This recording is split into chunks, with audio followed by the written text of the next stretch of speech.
DNA की हम बात कर रहे थे कि जब सबका डीएनए बराबर है तो फिर अलग अलग कानून क्यों हैं। ये तो देश के डीएनए की बात है। अब इसके बाद हम आपको चीन की डीएनए वाली चोरी का विश्लेषण करके आपको बताएंगे कि चीन में कैसे डीएनए की चोरी हो रही है। लेकिन वहां तक पहुंचने से पहले आप जरा कल्पना कीजिए कि आज से 15 साल बाद एक बार फिर से वहीं गलवान में भारत और चीन के सैनिकों के बीच एक भिड़ंत हो जाए। भारत के सैनिक चीन के सैनिकों को पीट रहे हैं, उन्हें मार रहे हैं, लेकिन इस मारपीट का, इन हथियारों का चीन के सैनिकों पर जरा भी असर नहीं हो रहा। ये कल्पना कीजिए। ये जगह बहुत ठंडी है। हमारे देश के जो सैनिक हैं वो इस ठंड में लगातार तैनात रहते हैं और हमारे देश के जो लोग हैं उनमें तो देशभक्ति की इतनी गर्मी होती है हमारे सैनिकों में कि वो इतनी ऊंचाइयों पर भी लगातार खड़े रहते हैं। लेकिन सोचिए, अगर चीन के सैनिकों को ना तो ठंड लगे, ना उनका इस ठंड में खून जमे और ना ही भारतीय सैनिकों के हाथों पिटने के बाद चीन के सैनिकों को जरा भी दर्द हो, तो क्या होगा। भारत के सैनिक -30 डिग्री तापमान में सिर्फ देशभक्ति की गर्मी के सहारे लड़ रहे हैं, जबकि चीन के सैनिक किसी रोबोट की तरह वहां पर खड़े हैं। उन पर ना मौसम का असर होता है, ना उन्हें दर्द हो रहा है, ना कोई हथियार चलता है। यह आपको किसी फिल्मी कहानी की तरह लग रहा होगा, लेकिन चीन इसी कल्पना को हकीकत में बदलने पर काम कर रहा है और ये बहुत खतरनाक प्लान है। और इसके लिए चीन दुनिया भर के बच्चों के शरीर से उनका डीएनए चुरा रहा है और इसी चोरी के सहारे चीन इंसानों की एक नई प्रजाति बनाने की कोशिश कर रहा है, जिन्हें सुपर ह्यूमंस कहते हैं। यह भविष्य की एक ऐसी खबर है जिसके बारे में आज आपको अभी से ही पता होना चाहिए।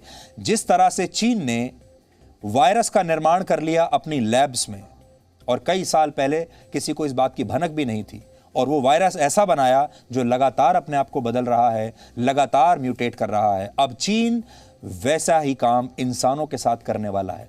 ये ऐसे इंसान और सैनिक होंगे जिनके मन में ना तो भावनाएं होंगी, ना इन्हें दर्द का एहसास होगा, ना इन्हें ठंड लगेगी, ना गर्मी का एहसास होगा। ये रेगिस्तान में भी वैसे ही काम करेंगे और ये बर्फीले पहाड़ों पर भी वैसे ही डटे रहेंगे, क्योंकि मौसम का इन पर असर नहीं होगा। इनके डीएनए में ये बात डाल दी जाएगी। चीन ये सब कुछ इंसानों के डीएनए में मौजूद जीन्स को एडिट करके करना चाहता है। यानी चीन ने पहले अपनी लैब में एक खतरनाक वायरस बनाया जिससे आप सब संघर्ष कर रहे हैं, पूरी दुनिया संघर्ष कर रही है। आज पूरी दुनिया परेशान है उस कोरोना वायरस से जो लैब में बना था चीन में, और अब वो लैब में ही इंसानों की एक ऐसी प्रजाति बना रहा है जो शायद परमाणु बम से भी ज्यादा खतरनाक होगी। आने वाले दिनों में परमाणु बम की आवश्यकता है किसे?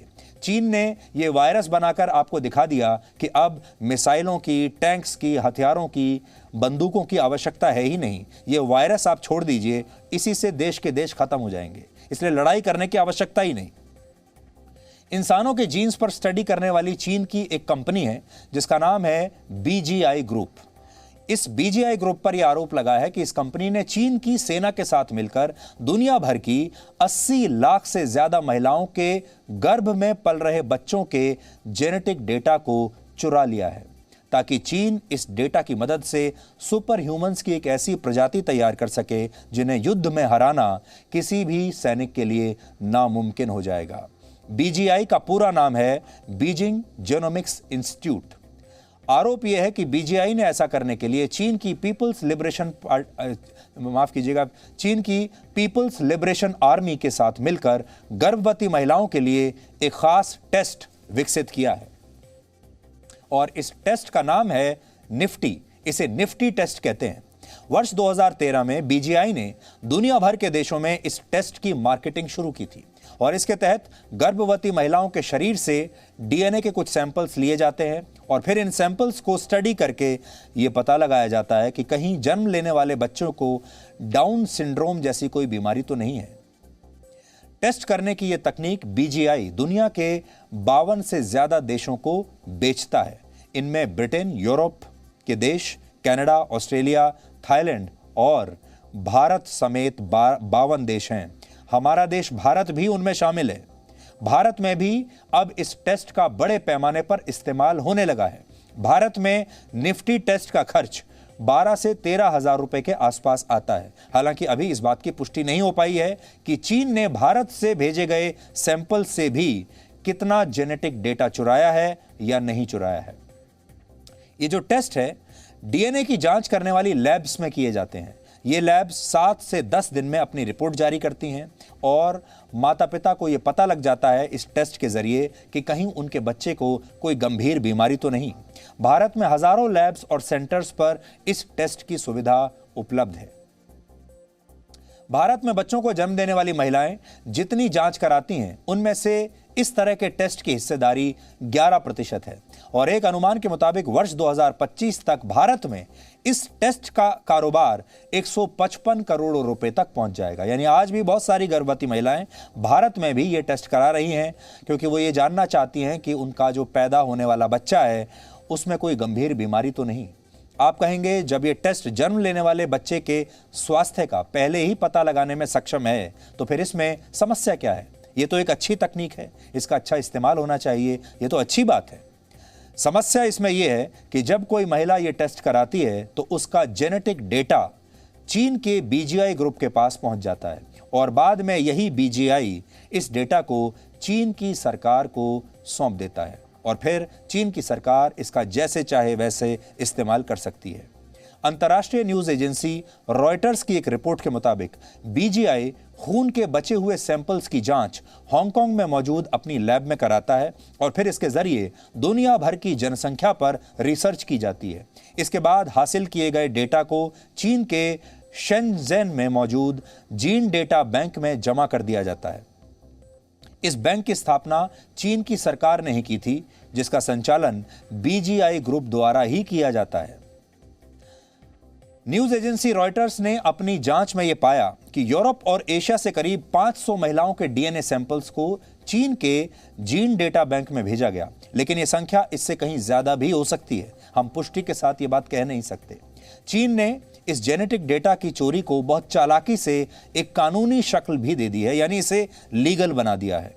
दरअसल जब भी कोई महिला इस टेस्ट के लिए जाती है तो उसे एक फॉर्म पर हस्ताक्षर करने होते हैं। इस टेस्ट की प्राइवेसी पॉलिसी में इस बात के बारे में लिखा है कि कंपनी सारा डेटा चीन की सरकार के साथ शेयर करने के लिए स्वतंत्र है और आप बाकायदा साइन करके कंपनी को इस बात का अधिकार देते हैं। इसमें लिखा है कि अगर ये जेनेटिक डेटा चीन की राष्ट्रीय सुरक्षा के लिए जरूरी है तो इसे चीन की सरकार के साथ शेयर किया जा सकता है। अब ये सबको पता है कि ज्यादातर लोग जब इस तरह का फॉर्म भरते हैं तो फॉर्म भरते समय या किसी डॉक्यूमेंट पर साइन करते हुए उसमें लिखी शर्तों को बहुत ध्यान से नहीं पढ़ते और इसी का नतीजा है कि दुनिया भर की लाखों महिलाओं ने अनजाने में ही अपने बच्चे का जेनेटिक डेटा चीन की सरकार को सौंप दिया है। वो सौंप चुकी हैं पहले ही। ये अलग बात है कि दुनिया भर के बच्चों के डेटा का चीन की राष्ट्रीय सुरक्षा से कोई खास लेना देना नहीं है, लेकिन फिर भी चीन इसकी आड़ में आपके बच्चे के शरीर और उसके दिमाग से जुड़ी सारी जानकारियां चुरा रहा है, अपने पास स्टोर करके रख रहा है। आगे बढ़ने से पहले आप पोलैंड की एक 32 साल की महिला की बातें सुनिए जिसने ये टेस्ट करा तो लिया, लेकिन अब वो अपने बच्चे का डेटा चीन के हाथ लग जाने से बहुत डरी हुई है। फिर हम आपको आगे बताएंगे कि जन्म लेने वाले बच्चों के इस जेनेटिक डेटा के साथ चीन आखिर क्या करना चाहता है। I want to know what is happening with such sensitive data about me, such as my genome and that of my child. I have to admit that the news that my data could have been taken over by the Chinese government is shocking for me. After reading the form, I had the impression that I was well informed about the test and how the data would be used. There was information that if I agree to it, it can be used for further studies to improve the method, but no, there wasn't much else. किसी भी इंसान के शरीर से DNA का sample हासिल करना बिल्कुल भी मुश्किल नहीं है और आपको ये बात मुश्किल लगती होगी, लेकिन ये मुश्किल है नहीं।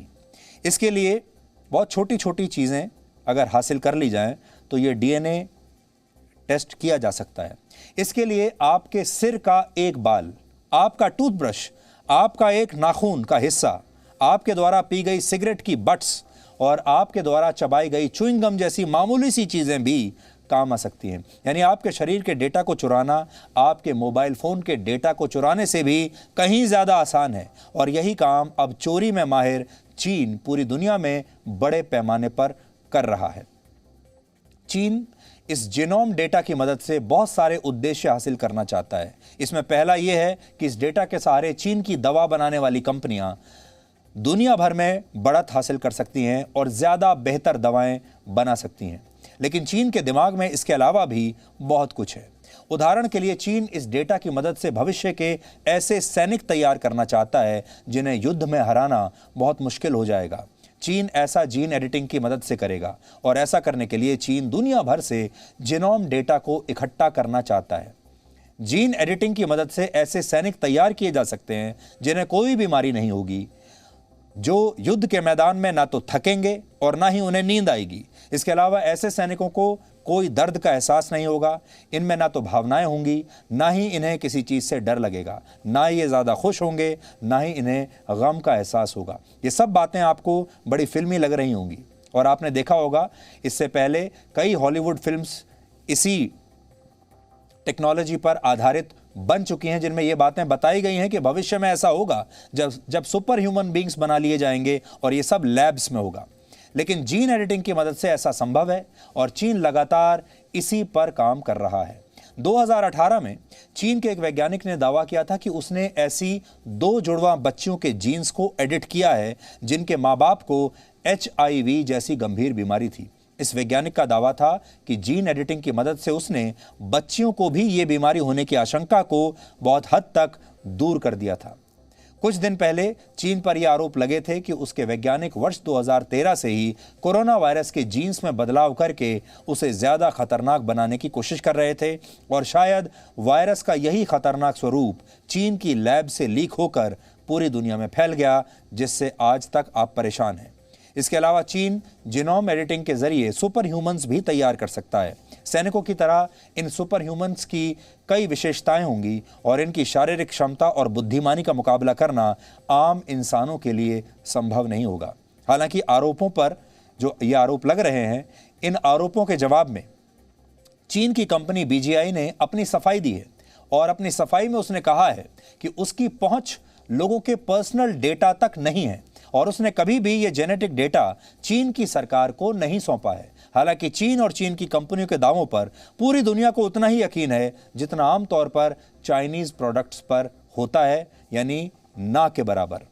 सच ये है कि चीन की ये कंपनी उन लोगों पर जेनेटिक रिसर्च कर चुकी है जिन्होंने अपनी सुनने की क्षमता खो दी है। इतना ही नहीं, BGI पहाड़ों पर तैनात सैनिकों को होने वाली ऑल्टीट्यूड सिकनेस पर भी काबू पाने के लिए रिसर्च कर रहा है। इसके लिए एक दवा की मदद से सैनिकों के जीन्स में बदलाव करने की कोशिश हो चुकी है।